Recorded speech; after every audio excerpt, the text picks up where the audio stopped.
બગદાણાના આગેવાન નવનીતભાઈ પર જે થોડાક દિવસ પહેલાં હુમલાનો બનાવ સામે આવ્યો હતો તે મામલે ગઈકાલે ડીવાયએસપી રીમાબા ઝાલા દ્વારા ખુલાસો કરવામાં આવ્યો હતો કે આ ઘટનામાં માયાભાઈ આહિર કે જયરાજ આહિરનો કોઈ હાથ નથી.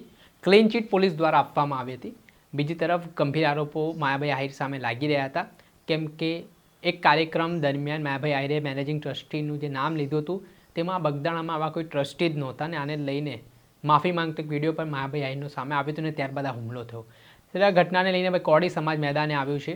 શું મુલાકાત કરી છે કોળી સમાજના આગેવાનોએ, વિગતે વાત કરી. વૈષ્ણવજન તો તેને કહીએ જે પીડ પરાઈ જાનાને રે. નમસ્કાર દર્શક મિત્રો, નવજે ન્યૂઝમાં આપનું સ્વાગત છે. હું છું ફૈઝાન.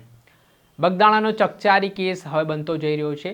નવનીતભાઈ નામના જે વ્યક્તિ છે તેમના પર 8 થી 10 જેટલા શખ્સો છે તે લાકડીઓ ધોકા વડે તૂટી પડે છે, તેમને ગંભીર ઇજાઓ પહોંચાડવામાં આવે છે. આ ઘટનામાં કહેવાય રહ્યું છે કે નાજો નામનો જે વ્યક્તિ છે તેના દ્વારા હુમલો કરવામાં આવ્યો હતો. આ ઘટના બાદ સ્થાનિક પોલીસ સ્ટેશન ખાતે ફરિયાદ પણ નોંધાઈ હતી. આમાં જે નવનીતભાઈ નામના વ્યક્તિ છે તેઓ દ્વારા એવી વાત કરવામાં આવી કે થોડાક સમય પહેલાં મુંબઈ ખાતે એક કાર્યક્રમ હતો કાંદાવલીમાં, ત્યારે માયાભાઈ આહિર દ્વારા બગદાણાના એક મેનેજિંગ ટ્રસ્ટીનું નામ જે લેવામાં આવ્યું હતું તેવું કોઈ ટ્રસ્ટી પણ બગદાણામાં નહોતું ને આને લઈને નવનીતભાઈ નામના વ્યક્તિએ માયાભાઈ આહિરને ફોન કર્યો હતો ને આ બાબતે ભૂલ થઈ છે તેવી વાત કરી હતી. ત્યારબાદ માયાભાઈ આહિરનો માફી માંગતો વિડીયો પણ સામે આવ્યો હતો. જો કે આ ઘટના બાદ મામલો બીચક્યો હતો અને ગંભીર આરોપો માયાભાઈ આહિરના પુત્ર જયરાજ આહિર પર લાગવાની શરૂઆત થઈ હતી.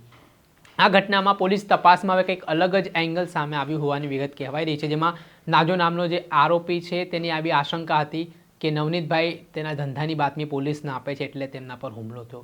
આ ઘટના બાદ હવે કોળી સમાજ પણ મેદાને આવ્યો છે. નવનીતભાઈ જે હોસ્પિટલમાં સારવાર લઈ રહ્યા છે ત્યાં કોળી સમાજના આગેવાનો પહોંચ્યા હતા અને તેમણે ખબર અંતર પૂછ્યા. એ દ્રશ્ય સામે આવ્યા છે, આપ દ્રશ્ય જો.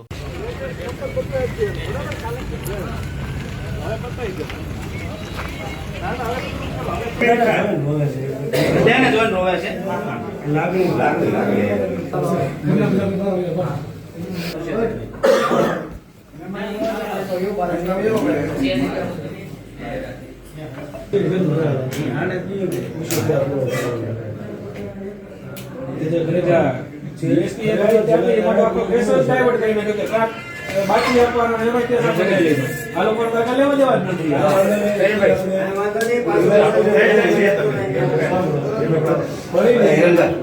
જો આપણને સંતોષકારક ન થાય તો એસપી કચેરી કે આઈજી કચેરી જવાનું થાય એટલે અહીંથી બધા લોકો આવવાનું, ત્યાંથી આપણે તમામ લોકો ભેગા થશે. હકીકત જે વિષય છે એ વિષયની વાત છે, આપણે ન્યાયની વાત છે. આપણે ખોટું બોલવાનું, ખોટું બોલ્યા નથી, ખોટું લખાયું નથી. જે સાચું બન્યું છે એ જ લખાયું છે. બધા એવિડન્સ પ્રૂફ છે, બધા એવિડન્સ 3-4 માં લઈ લ્યો. બધા આખા મીડિયામાં નાખી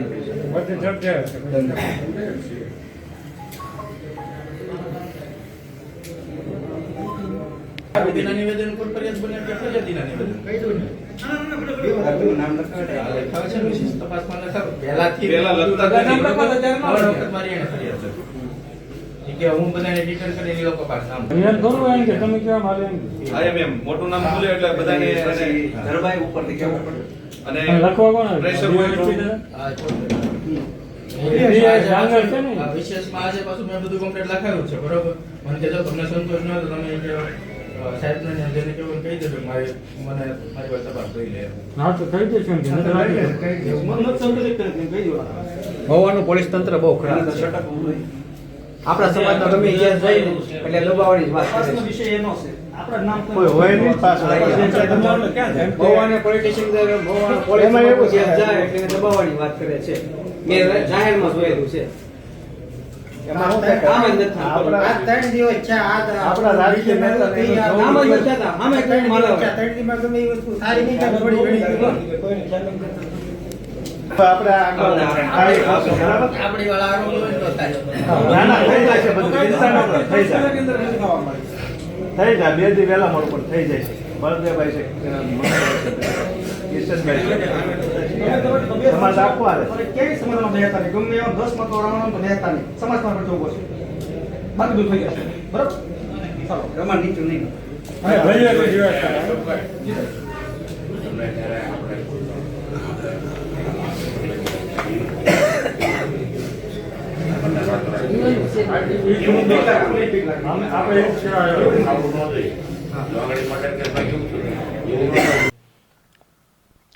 આપણે જે દ્રશ્ય જોયા તેમાં કોળી સમાજના આગેવાનો છે તેઓએ હાલ નવનીતભાઈ જે ઇજાગ્રસ્ત છે તેમની મુલાકાત લીધી છે, તેમના ખબર અંતર પૂછ્યા છે અને આખો જે બનાવ બન્યો છે તેને લઈને હવે આગામી સમયમાં કયા પ્રકારની પરિસ્થિતિ જોવા મળે છે તે જોવું રહ્યું. દર્શક મિત્રો, આવા જ નવા વિડીયો સાથે આપણે માહિતગાર કરતા રહીશું, એટલે નવજીવન ન્યૂઝ જોતા રહો.